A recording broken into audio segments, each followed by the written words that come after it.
Hej og velkommen til den her video her. I dag så bliver det endnu sådan en video, hvor jeg tester Prime. Og I tænker nok, Jens, der findes ikke flere Primes i Danmark, end dem du allerede har smagt. Det synes jeg, der er mange, der siger, at der findes den blå, den grønne, den røde og kan jeg engang huske flere. Den blå, den røde, den grønne. Var der ikke flere? Jeg kan ikke lige huske flere. Men jeg tænker nok, den lyserøde og ikke i Danmark, men prøv selv at se her, hvad jeg lige fandt over i Løvebjerg. Den skal jeg teste nu. Man kan se min iPad inde i. Nå. Men den fandt jeg simpelthen over i Løvebjerg. Eller jeg fandt, min mor sagde bare, at Løvebjerg, som jeg fik den over i, at de havde den lige i dag, så startede de sådan noget med, hvor at inde på lageret havde de sådan nogle her lyserøde primes. Så derfor sagde det min mor til mig, Jens, der er lyserøde primes over i Løvebjerg. Og så blev det sådan, skriv, jeg skal have 2 stykker.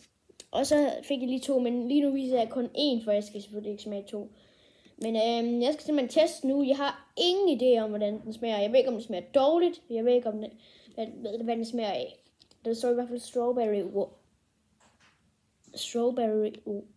Jeg kan ikke finde ud af engelsk. Undskyld, men I kan nok bare læse det her. Men fuck, den dufter godt. Lad lige være bad, Jens. Den dufter mega godt, den her. Dufter sådan lidt af hindbær. Eller slik.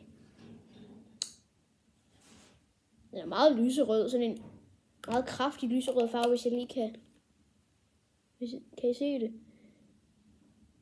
Den er ellers mere kraftig, når man ser den i virkeligheden. Men den dufter i hvert fald mega godt. Smag.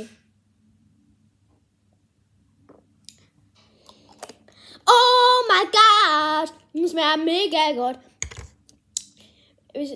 Hvis jeg ikke havde sagt i den video, hvor jeg smagte den grønne, så var det min yndlings. Men nu den her min yndlings, den smager mega godt. Den smager mest sådan bare sur slik. Det er også det, den dufter af.